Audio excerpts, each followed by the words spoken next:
भारतवर्ष पर चंद्रशेखर आजाद का बड़ा ऐलान। अपर कास्ट को एक भी टिकट नहीं दूंगा, चंद्रशेखर आजाद की तरफ से कहा गया है।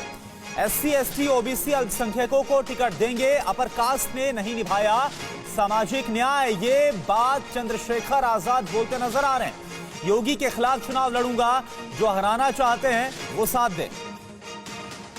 आजाद समाज पार्टी के राष्ट्रीय अध्यक्ष चंद्रशेखर आजाद हमारे साथ हैं। चंद्रशेखर जी, आपसे मेरा पहला सवाल है कि आप चुनावी मैदान में उतरने की तैयारी कर रहे हैं। मैं अभी आपकी पार्टी की नहीं, मैं पर्सनली आपकी बात कर रहा हूं कि आपने ऐसी खबरें हैं कि आपने ये तय किया है कि आपको किसके खिलाफ लड़ना है।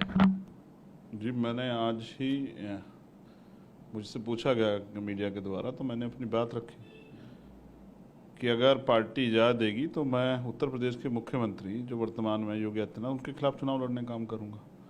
मुझे लगता है कि अयोग्य व्यक्ति जो है वो शासन सत्ता संभालेगा तो प्रदेश का नुकसान होगा, जैसे पिछले 4.5 साल में हुआ है। मेरा काम ये है कि उत्तर प्रदेश में जिस व्यक्ति द्वारा उत्तर प्रदेश को कमज़ोर किया गया है, और बेसिकली मैं हमेशा बहनों के सम्मान के लड़ता हूँ, जिस व्यक्ति ने हमारे अधिकार छीने उस व्यक्ति को सत्ता में बने रहने कोई अधिकार नहीं। आप अपने अकेले दम पे हरा सकते हैं योगी आदित्यनाथ को चुनाव में? तो अकेला मुझे लगता है कि जनता हराएगी अकेला। और ये मैं समझता हूँ कि वो तो मुख्यमंत्री पद के दावेदार भी नहीं थे, आज मुख्यमंत्री हैं। भाई, बीजेपी ने वोट किसके नाम पे लिया था? केशव प्रसाद मौर्य के नाम पे, पिछड़े वर्ग के लोगों के नाम पे। मुख्यमंत्री किसको बनाया? तो ये जनता तय करेगी। और जनता में उनका जो विरोध है, शायद आप मीडिया के लोग अभी भाप नहीं पा रहे, क्योंकि वो मुख्यमंत्री जनता सामना करके नहीं बोल रही है। अभी आचार संहिता लागू होने दीजिए, आप देखिए जनता अपने मुंह से बोलेगी। आपने एक बड़ी बात कही, आपने कहा कि बीजेपी ने पिछड़े वर्ग के नेता के नाम पर वोट लिया था, केशव मौर्य का, और मुख्यमंत्री उनको बनाया। अगर बीजेपी कोई पिछड़े वर्ग का चेहरा सामने दे दे तो आपका रुख क्या होगा? देखिए, मैं फिर आपको स्पष्ट कर दूं कि बीजेपी हमेशा छल करती आई। अब अगर वो जब उनके पास पूर्ण बहुमत की सरकार का बनाने का मौका था, चुनने का मौका, तब तो बनाया नहीं। अब वो अगर इस तरह का कोई कदम उठाती है तो वो यानी कि पिछड़े वर्ग के वोटों को छीनने के लिए, जैसा मैंने कहा कि पार्टी अपनी गाइडलाइन, पार्टी जो कोर कमेटी जो वो तय करेगी, हम उस पर खरे उतरेंगे। देखिए, पार्टी अगर किसी का गठबंधन में जाएगी तो हम उनके साथ जाएंगे, अपना काम करेंगे, और पार्टी नहीं जाएगी तो हम उस हिसाब से काम करेंगे।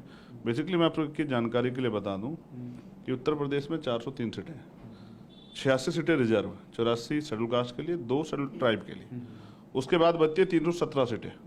317 सीटों पे, क्योंकि हम अपर कास्ट के लोगों को नहीं लड़ा रहे हैं अपनी पार्टी से, तो वो उन सीटों पे हम सामाजिक न्याय करेंगे।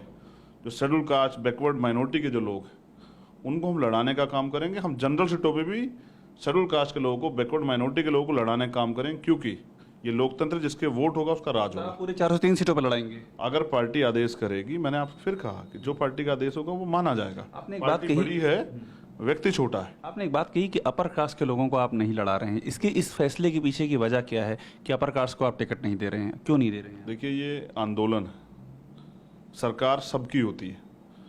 कोई विधायक चुन के जाता है वो भी सबका होता है, कोई ग्राम प्रधान भी बन जाए वो भी पूरे गांव का होता है, किसी जाति धर्म का नहीं होता है। वो एक संवैधानिक पद है। लेकिन जिस हमारा जो लक्ष्य है, सामाजिक परिवर्तन, आर्थिक मुक्ति का जो आंदोलन मान्यवर काशीराम साहब लाए, जिसका नारा बहुजन हिताय बहुजन सुखाय, मैं समझता हूँ कभी मानसिक रूप से प्रकाश के लोग तैयार नहीं हुए हैं कि वो उस परिवर्तन को स्वीकार करें। परवाह देश की, सोमवार से शुक्रवार रात 10 बजे TV9 भारतवर्ष पर।